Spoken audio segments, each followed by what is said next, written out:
Did we make a big mistake deciding to put a significant portion of our net worth into silver, gold, and or the precious metal mining stocks? Hey, everybody makes mistakes. It's no fun. But did we make a major blunder when we read about silver and gold, believed in the thesis, and actually took action and put our hard-earned funds into silver, gold, and or the precious metal mining stocks? I've got a couple real interesting charts, real interesting facts that I think we need to look at as we examine our decision and the wisdom therein of putting money into gold, silver, and precious metal mining stocks. Let's dig into that right now. If you do have a chunk of money in gold, silver, precious metal mining stocks, you are in the right place. Welcome to Ron's Basement. I am glad you're here. You're important. There'd be no Ron's Basement if it weren't for you. So thank you for deciding to spend some of your precious time with me here in the basement, where you are always welcome. You can subscribe. Please give the video a thumbs up. Turn on the bell notifications, and you can share this video anywhere, anyhow you like. Now let's talk about the performance of silver and gold over, let's say the last 20 years. As we look at this chart, we can see that since January of 2000, the Dow Jones Industrial Average is up 172%. The S&P 500 is up 163%, the NASDAQ 175%. But what if we look at silver and gold? Isn't that interesting?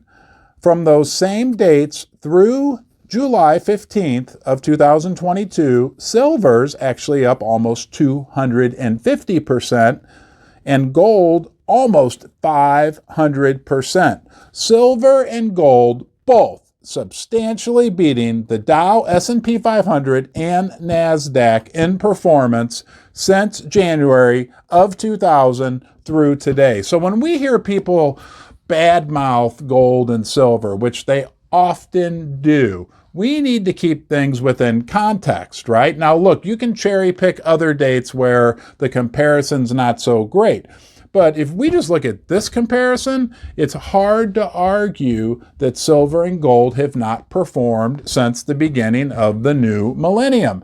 Now, we don't hear about that on mainstream media. The mainstream media doesn't talk about gold and silver as an investment option yet, because they aren't big sponsors of the channels. There's not a lot of big, huge gold companies spending a lot of money on the major networks. They kind of ignore gold and silver.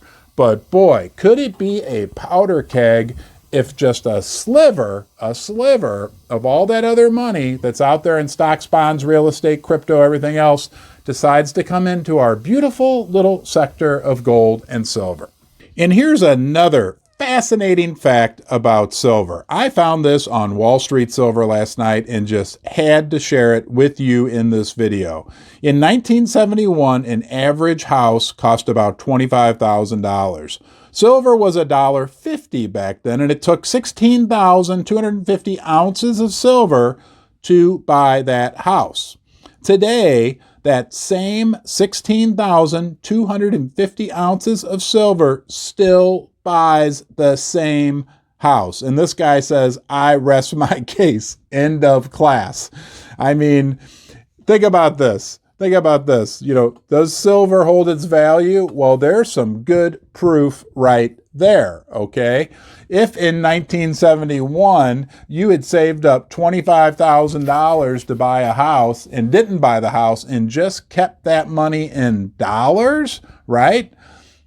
Today, that would just buy you a fraction of a house. If you had that $25,000 back then and bought silver with it and held it through today, you could buy yourself a house well north of $300,000.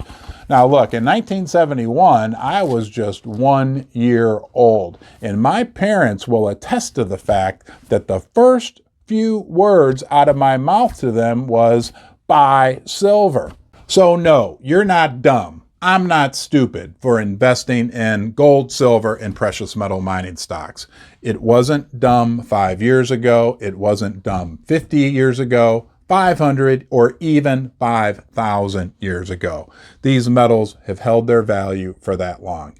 Hey, I appreciate you being here. I appreciate you coming to Ron's Basement. And until next time, you be well.